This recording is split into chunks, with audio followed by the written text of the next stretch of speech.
ఈ వీడియోలో నేను చెప్పబోయేది హార్దిక్ పాండ్యా మరియు నటాషా స్టాన్కోవిక్ డివోర్స్ తర్వాత వాళ్ళ కొడుకు అగత్య ఎవరి దగ్గర ఉండబోతున్నారో చెప్పబోతున్నాను. ఇంకా మనిషి బ్రెయిన్ని తినేసే అమీబా గురించి చెప్పబోతున్నాను. మరి ఇంకా ఎన్నో ఇంట్రెస్టింగ్ ఫ్యాక్ట్స్ ఈ వీడియోలో చెప్పబోతున్నాను. ఫ్యాక్ట్ నెంబర్ 1, మన ఇండియాలో అయితే మనం టాయిలెట్కి వెళ్ళినప్పుడు వాటర్ని యూజ్ చేస్తాం. అదే ఫారిన్ కంట్రీస్లో అయితే టాయిలెట్ పేపర్ని యూజ్ చేస్తారు.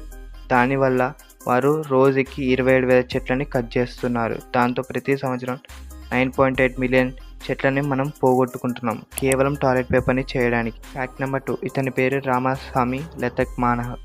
ఇతను అందరూ మైటీ మ్యాన్ ఆఫ్ మలేషియా అని పిలుస్తారు. ఇతను మలేషియాలోని సెలంగోర్లో ఉంటాడు.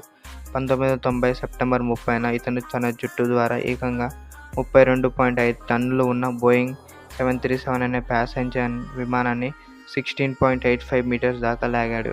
దాంతో ఏకంగా అతను గిన్నీస్ వరల్డ్ రికార్డ్ కొట్టేశాడు. ఇతనిలాగానే తన కూతురు కూడా 2002లో తన జుట్టు ద్వారా ట్రక్ని లాగింది.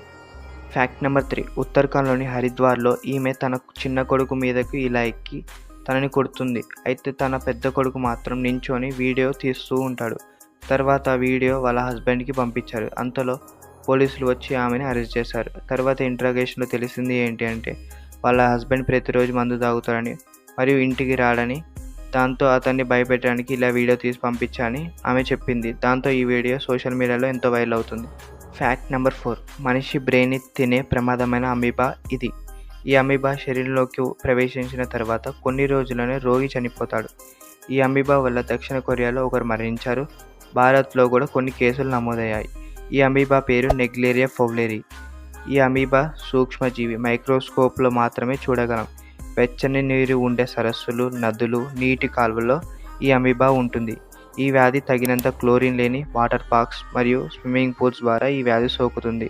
ఫ్యాక్ట్ నెంబర్ 5, మనందరికీ తెలిసే ఉంటుంది హార్దిక్ పాండ్యా మరియు నటాషా స్టాన్కోవిక్ డివోర్స్ గురించి. అయితే డివోర్స్ తర్వాత వాళ్ళ కొడుకు అగత్య మాత్రం ఎవరి దగ్గర ఉంటాడో క్లారిటీ రాలేదు. తర్వాత వాళ్ళు సోషల్ మీడియాలో ఇలా తెలిపారు: అగత్య మా ఇద్దరి దగ్గర ఉంటాడు మరియు అతన్ని మేము మంచిగా చూసుకుంటామని చెప్పారు. దాంతో అందరికీ క్లారిటీ వచ్చింది.